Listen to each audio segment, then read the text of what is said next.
Le mencionábamos que ayer fue el Día Mundial de la Lucha contra el SIDA. Se estima que en 2023 había aproximadamente 39 millones de personas diagnosticadas con VIH, en todo el mundo. Y para hablar del combate a este virus nos acompaña la doctora Georgina Morales González, presidenta de la Asociación Mexicana de VIH y coordinadora del programa clínico de VIH del Instituto Mexicano del Seguro Social. Bienvenida, doctora. Muy buenas tardes. Muy buenas tardes. Gracias por estar con nosotros. Doctora, un problema que pues ya tenemos muchos años con él, pero sin embargo como que se ha relajado, esa es la impresión que puede apreciarse debido a que ya tal vez no es tan grave las consecuencias. Pues sí y no, o sea, es una epidemia que ha crecido mucho, ¿no? Pero se considera que es una epidemia concentrada porque afecta a ciertas poblaciones, que las llamamos poblaciones clave. Pero sí la esperanza de vida es mucho mejor, ¿no? De hecho, las terapias antirretrovirales han cambiado muchísimo la expectativa de vida de las personas que viven con VIH, ¿no? Ahora ya tenemos adultos que pues llegan a llegar a plenitud, ¿no? De tener una vida plena, hacer sus actividades gracias al tratamiento. En el sentido de relajada, tal vez pueda ser que a lo mejor hemos tenido sí un problema, no nada más en México, sino en el mundo para el diagnóstico. La percepción del riesgo de las personas es bajita, entonces hemos visto una disminución del diagnóstico, no nada más por esta percepción baja, sino también por COVID. Fue una de las enfermedades que sufrió post-COVID, la gente no se acercaba a los servicios de salud y sí observamos una disminución en el diagnóstico. Pero la verdad es que de 2022 para acá, que fue cuando la epidemia de COVID empezó a bajar, la pandemia, pues sí vimos un incremento en el número de casos, ¿no? Y el tratamiento que tenemos ya tratamientos de una sola tableta, súper sencillos de tomar, e incluso en otros países, todavía no en el nuestro, ya hay tratamientos inyectables que son cada 6 meses, pues eso ayudan a que no nada más estén bien controlados, sino que su expectativa de vida pues mejore, ¿no? Hablábamos de 39 millones de personas en el mundo. En México, ¿cuántas mujeres, cuántos hombres, cuántos jóvenes, niños, en fin? ¿Qué sectores? Pues, ¿qué sectores? Aproximadamente se sabe que son unos 300,000 personas que viven con VIH en México. Sí hay un predominio en hombres, ¿no? Más o menos un 82% de estos son hombres. El resto son mujeres y también hay personas, son mujeres trans o hombres trans, ¿no? Que están considerados.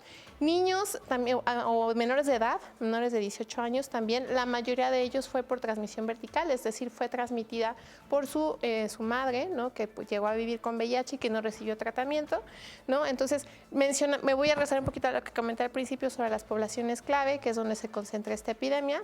Básicamente, pues son hombres que tienen sexo con hombres, personas que usan usuarias de drogas intravenosas, personas transgénero, personas que se dedican al sexo servicio, pero no son las únicas poblaciones. Digo, solo quisiera hacer como el hincapié de que todas las personas que hemos tenido alguna vez una relación sexual no protegida, pues tenemos el riesgo de adquirir este virus.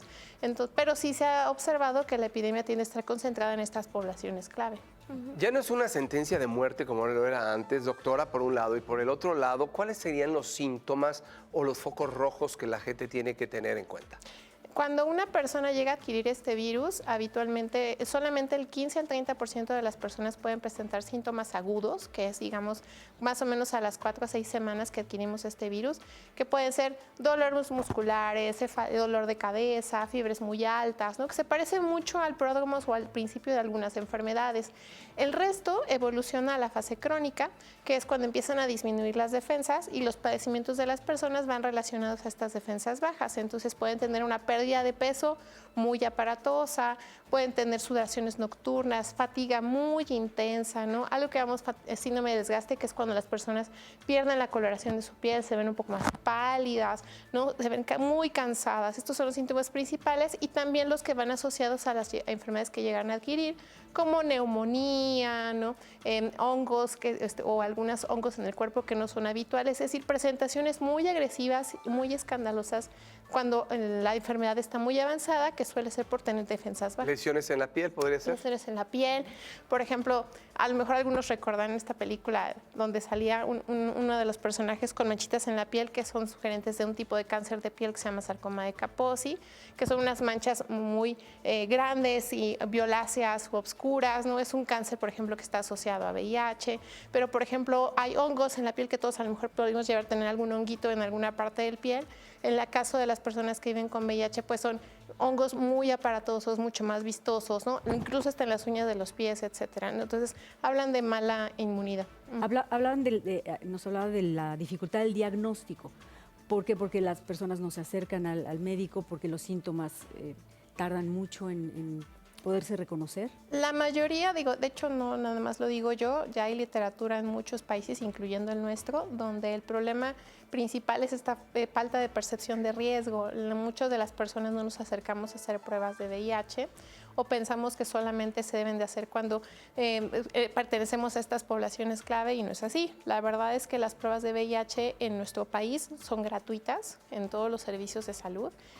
Ya contamos con pruebas rápidas, que son pruebas donde nos pican el dedo y con una gotita de sangre podemos saber nuestro resultado en menos de 20 minutos.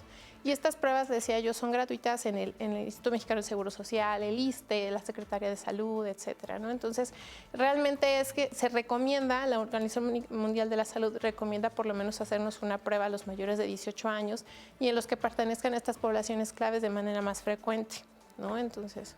Claro. Doctora, alguien que tenga duda, digo, lo mejor es prevenir, pero alguien que tenga duda, ¿qué debe de hacer? ¿A dónde acudir? ¿Cuáles serían, digamos, estos pasos para saber si se está sano o no?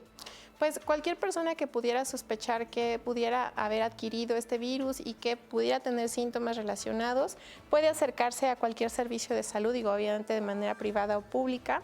Le digo, habitualmente en el primer nivel de atención, que habitualmente son los consultorios que atienden este tipo de patologías inicialmente, mencioné yo en todos los sistemas de salud lo tienen, pueden acudir a una revisión con un médico de primer nivel y solicitar la prueba.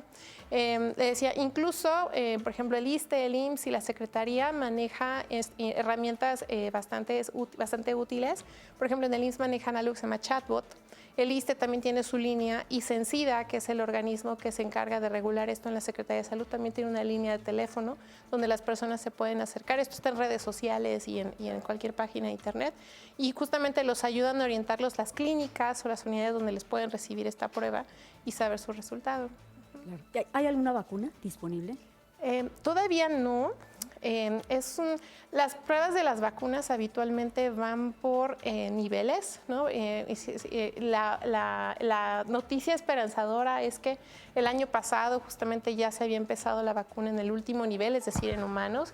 De hecho, nosotros como país participamos en el estudio hubo voluntarios sanos que se ofrecieron para participar en este estudio y desgraciadamente la vacuna no fue 100% efectiva, por lo cual el estudio se retrasó. Pero ya surgió una nueva propuesta de vacuna que también está pasando esta etapa y pues el hecho de que ya tengamos una esperanza de una vacuna eventual pues sí es bastante positivo.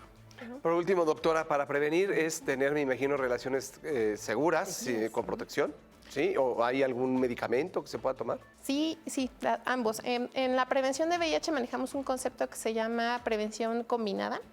La prevención combinada implica no nada más utilizar un método de barrera como el condón, sino también ya contamos con otras medidas, por ejemplo, el uso de la profilaxis preexposición o la PrEP, que a lo mejor a muchos lo habrán escuchado.